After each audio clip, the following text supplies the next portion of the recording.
Hi, everybody. It's, you know who it is. Why should I bother? Okay, so here we are with episode, my gosh, 31. Can you even believe it? We're jamming. So, predicaments, Joan Rivers and Artie Johnson, Gordon Jump, Lou Leonard. I know a lot of those, like I always say, before your time. But Joan Rivers, I gotta think almost everybody knows who Joan Rivers was. So things have calmed down now with Bobby Logan, and he's even telling me stories from when he worked with Joan, which was nice because it gives me like some background on her.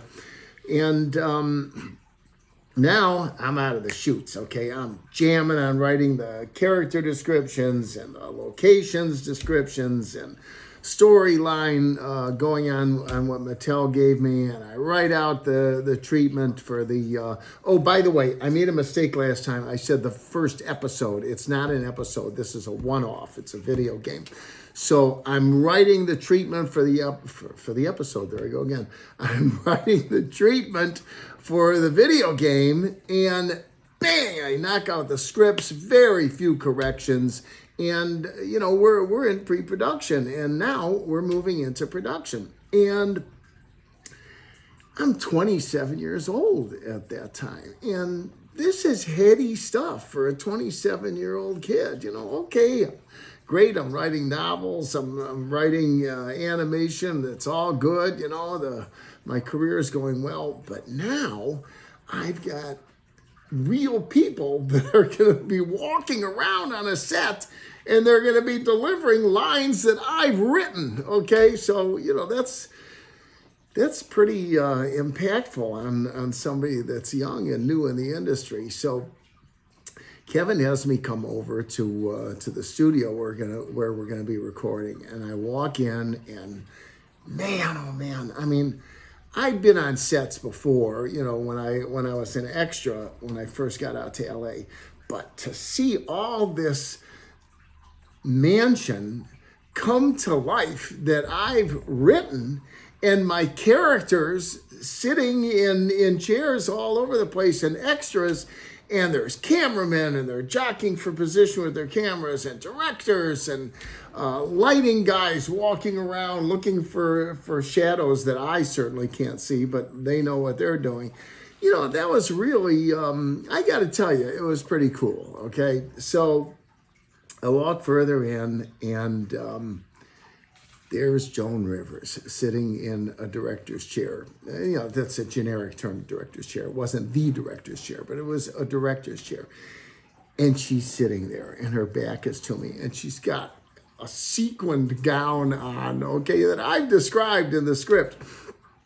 And Kevin walks me over to her, and he says, "Jack, I want you to meet Joan." And she turns around. It was like, oh my gosh, you know, it was like the clouds parted and there's like sunbeams coming down. She was a real superstar. She just would take over rooms. She would emanate star power, okay? And he introduces me to her. And just like years later, when I talked to her when she was doing the show on Broadway, she says, "Jack Olesker." Oh my gosh, you know, I felt like I was Teddy Roosevelt on Mount Rushmore. And she grabs my hand, and she's shaking my hand. She says, "I love the script." She said, "It's so much fun. This is going to be so great." And I'm like, man, you know, I can't even talk, okay? But, you know, I managed to get some words out telling her what a big fan of hers I've always been. Followed her comedy for so many years. And what a pleasure and an honor it was to be working with her. And next thing I know, a director calls, and action, and cameras start going, speed, sound, and they're taping, and everything kind of just went bloop, bloop, bloop, bloop, bloop, bloop. And then Predicaments was done.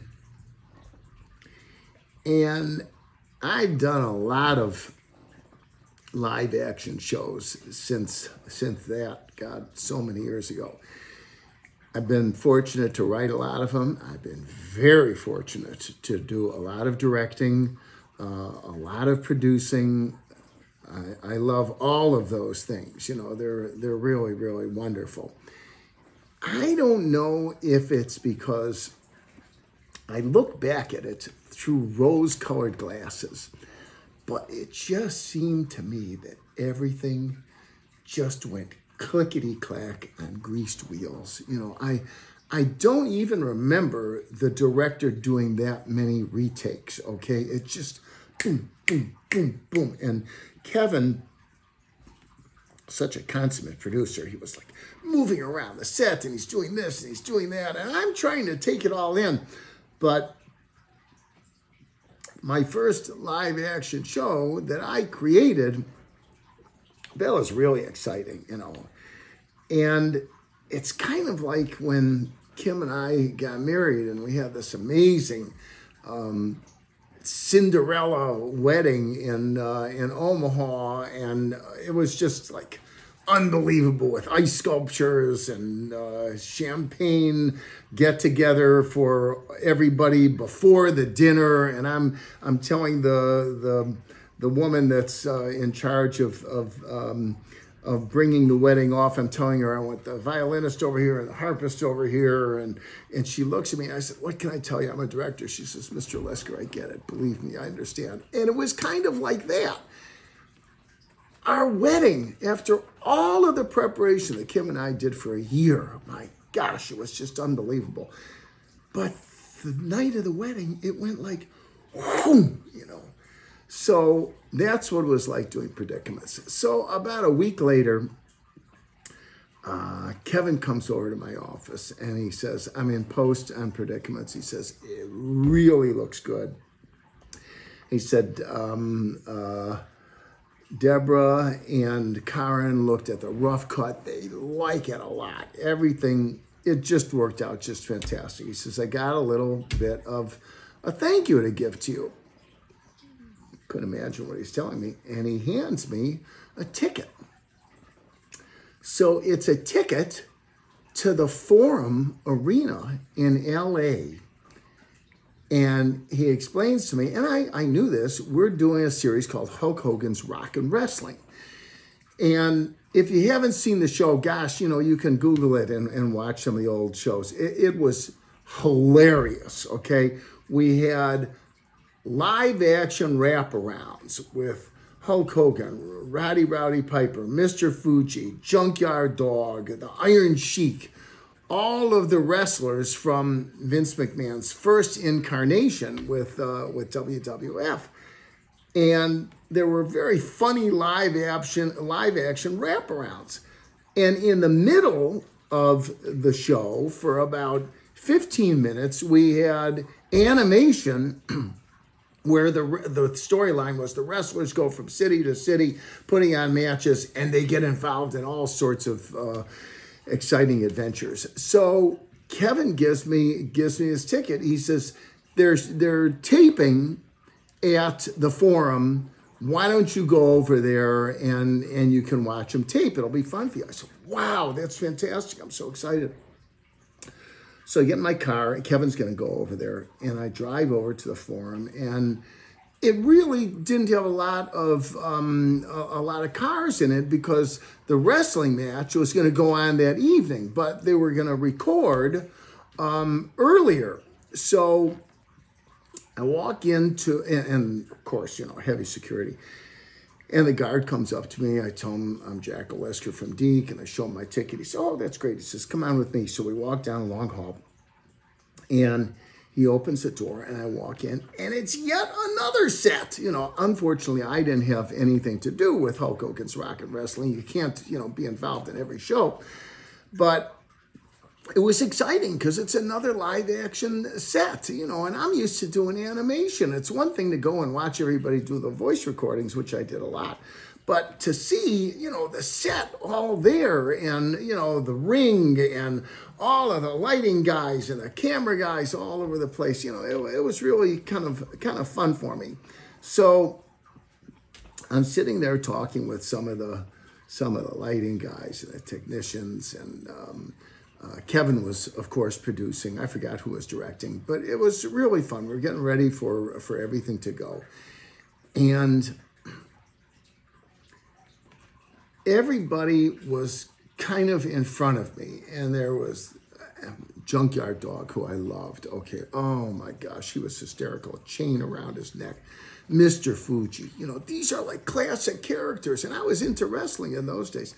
I am again now, when my son Max used to be so much into wrestling, but I myself was into it. So to see these guys, Roddy Piper, and all these guys, who are icons in front of me, it was really nice. And these were, I got to tell you, they were bruisers, all of them.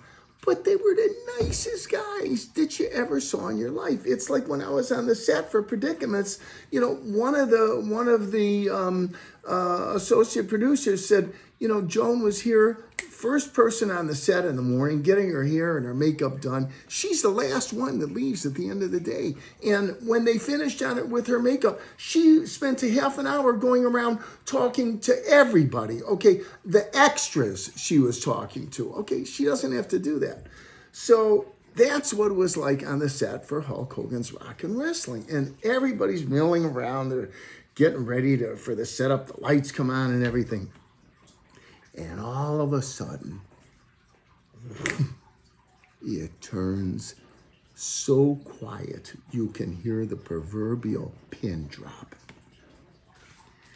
Everybody's looking at my direction.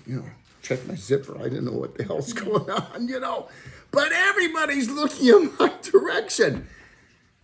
And there's like 20 people on the set. And I slowly turn around. And behind me is 6'7" tall Hulk freaking Hogan. Okay, arms like pythons, more like anacondas. Okay, and he's in his wrestling outfit, and he's looking at me. Okay, he's looking at 27-year-old Jack Olesker, and he slowly starts to walk towards me, and you'll just have to wait for the next installment to see what happens next.